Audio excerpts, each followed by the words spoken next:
την εφημερίδα Στόχος και τον Ακούραστο εκδότη Παρασκευά, τους συναγωνιστάς της Χρυσής Αυγής από την Καστοριά και από άλλες περιοχές που ήρθαν και από την Κοζάνη.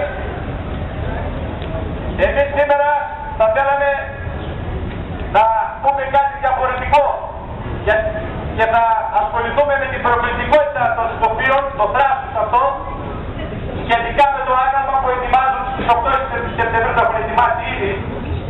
Στις 8 Σεπτεμβρίου, για όσοι γνωρίζουν, θα γίνονται αποκαλυπτήρια στο κέντρο των σκοπίων. Ο Πατριωτικός Ελληνικός Σύνδεσμος μέσω του παρόντος κειμένου επιθυμεί να εκφράσει την έντονη αγανάκτησή του, η οποία προέκυψε από την τοποθέτηση του Επίτροπου Ανδριάτου του Μεγάλου Αλεξάνδρου στα Σκόπια. Πρόκειται περί ενός αγάλματος γιγαντιαίων διαστάσεων, το οποίο μάλιστα κόστησε 9.400.000 ευρώ. Τη στιγμή που στην Αθήνα αναβάλλεται διαρκώς η τοποθέτηση ενός ταπεινού γλυπτού λόγω της έλλειψης 45.000 ευρώ.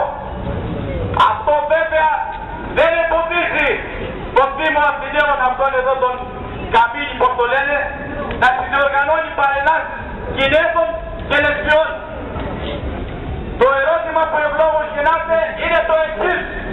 Αλήθεια, κύριοι ιδίωτες των διαφόρων υπουργείων, αναρωτηθήκατε το πού βρήκαν τα χρήματα εξυπόλυτοι Αιγυπτοσκοπιανοί και παριστάνουν τους άρχοντες της Χερσονήσου του Ώμου?